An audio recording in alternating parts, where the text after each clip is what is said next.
we're now looking at is quite genuine. She is an old Thames barge built in 1891. She's called Five Sisters, and at the moment she forms the floating home for Bob and Pauline Miles and their 4 children. It's very nice here on a sort of a sunny summer's morning in June. But is this really a feasible way for a family to live? Oh, I think so, yes. Of course it is. What's the biggest practical problem? Mud. Well, this is the In sort the of thing. winter. Yeah, and presumably water as well as mud. I mean, presumably at some times the tide covers all your connection and hit the shore, doesn't it? Yes. Yes, very rarely. It does happen very rarely. In the equinoxial tides, it covers the marsh, but this happens so little to us that we really ignore it. But what about the other practical problems? I mean, you know, the fact that you've got to lug water on, the fact that you've got no electricity on board, the fact that, you know, take the romance out. What's it like as a home? Well, we only have to put the water aboard once a day when we fill our header tank. And the hose pipe's connected to the tap at the farm. So that's no trouble.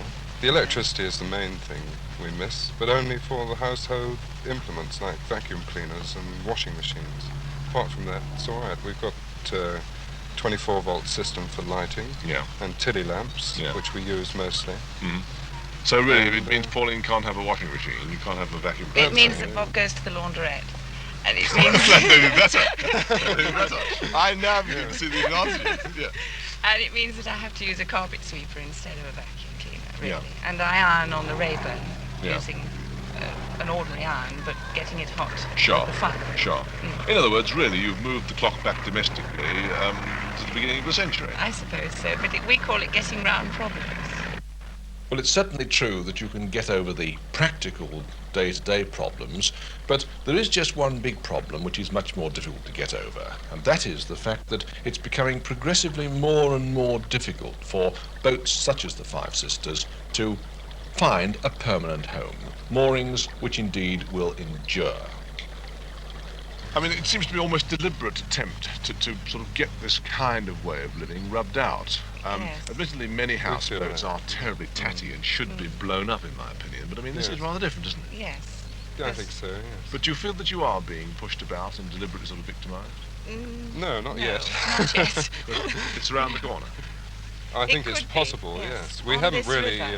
particularly in Hampshire.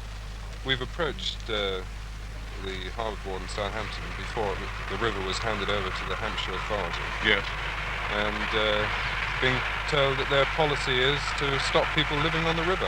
Why? No reason. This is just what their policy has been.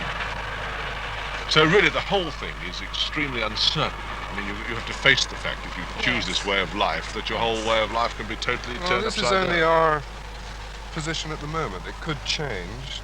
Tomorrow someone could say, well, you can moor here, and it may be possible even to take over a lease from the Crown Commissioners. If we did that, of course, then we'd be permanently sighted and we wouldn't have any more problems. You got your fingers crossed. Yeah, well, that's it. What sort of value does a boat of this kind have? Well, if she was sailing, as she were just before we bought her, if she were in good sailing trim and you could sail her anywhere. And if she was around London, that's where the prices are the highest. Yes, possibly. Then she'd be worth something like £6,000 to £8,000. But as she is now? As she is now, I reckon she's worth about 2,500. And you wouldn't get much of a house on the side of the Hamble River for 2,500? Exactly. You wouldn't get a 4-bedroom house for it anywhere. You say a 4-bedroom house. Can we go below and have a look around and see just what you have got? Yes. Fine. Let's go. Let's try to lead the way.